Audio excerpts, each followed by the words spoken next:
തിരക്കേറിയ ഒരു തെരുവോരത്ത് ലോട്ടറി വിൽക്കുന്ന വൃദ്ധനായ ഒരു അന്ധനുണ്ടായിരുന്നു.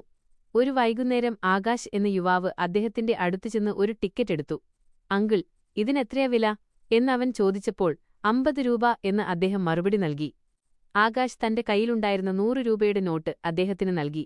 കാഴ്ചയില്ലാത്ത ആ മനുഷ്യൻ പണം തപ്പിയെടുത്തു അവന് ബാക്കി നൽകി. പക്ഷേ 50 രൂപയ്ക്ക് പകരം അദ്ദേഹം അബദ്ധത്തിൽ നൽകിയത് 500 രൂപയുടെ നോട്ടായിരുന്നു. ആകാശിന് വേണമെങ്കിൽ ആ പണവുമായി അവിടെ നിന്ന് കടന്നുകളയാമായിരുന്നു. പക്ഷേ അവൻ അത് ചെയ്തില്ല.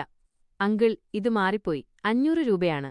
എനിക്ക് 50 രൂപ മതി എന്നു പറഞ്ഞ് ആകാശ് ആ പണം അദ്ദേഹത്തിന് തന്നെ തിരികെ നൽകി. ആ വൃദ്ധൻ സ്നേഹത്തോടെ അവന് നന്ദി പറഞ്ഞു. എന്നാൽ പിറ്റേ ദിവസം വലിയൊരു അത്ഭുതം സംഭവിച്ചു. ആകാശ് എടുത്ത ആ ടിക്കറ്റിന് 10 ലക്ഷം രൂപ സമ്മാനമടിച്ചു. തന്റെ സത്യസന്ധതയ്ക്ക് ദൈവം നൽകിയ സമ്മാനമാണതെന്ന് അവൻ വിശ്വസിച്ചു. ഒട്ടും വൈകിയില്ല. അവൻ നേരെ ആ കച്ചവടക്കാരന്റെ അടുത്തു ചെന്നു.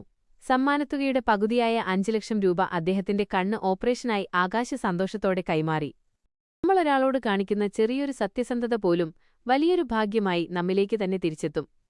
ഈ കഥ ഇഷ്ടപ്പെട്ടെങ്കിൽ ഒന്ന് ലൈക്ക് അടിച്ചേക്കണേ. ഇതുപോലത്തെ വെറൈറ്റി വീഡിയോസിനായി ചാനൽ സബ്സ്ക്രൈബ് ചെയ്യാനും മറക്കല്ലേ.